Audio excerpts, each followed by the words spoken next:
இந்த தொகுதி மக்களுக்காக 860 கோடி ரூபாய் மதிப்பீட்டில் கூட்டு குடிநீர் திட்ட பணிகள் அவருடைய முயற்சியில் வந்தது.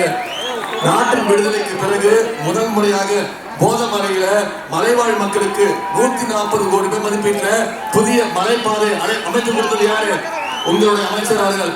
ராசிபுரம் நகராட்சியில 53 கோடி ரூபாய் மதிப்பீட்டில் அரசு மருத்துவமனைக்கு புதிய கட்டிடம், 41 கோடி ரூபாய் மதிப்பீட்டில் புதிய டைடல் பார்க், நகராட்சியில 6 கோடி ரூபாய் மதிப்பீட்டுல ஒரு புதிய ஷாப்பிங் காம்ப்ளெக்ஸ், பட்டணம் பேரூராட்சியில 3 கோடி ரூபாய் மதிப்பீட்டுல ஒரு நாலேஜ் சென்டர், அறிவுசார் மையம், நாரைக்கிணறு பகுதியில பல தலைமுறை கோரிக்கையாக இருந்த விவசாய நிலத்துக்கான பட்டாவுக்கு முதலமைச்சருக்கு கோரிக்கை வச்சாங்க.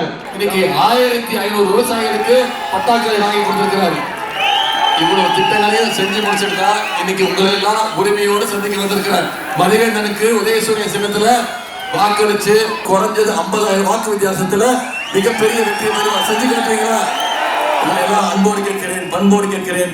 உதயசூரிய சின்னத்துல மதிவேந்தனுக்கு வாக்களிச்சு அதிகமான வாக்கு வித்தியாசத்துல ஜெயிக்கிறீங்க. உங்களுடைய சட்டமன்ற உறுப்பினராக நிச்சயம் உங்க தொகுதிக்கு என்னென்ன தேவையோ அனைத்தையும் செஞ்சு கொடுப்பார். உங்களுடைய அன்புக்கு வரவேற்புக்கு நன்றி நன்றி நன்றி.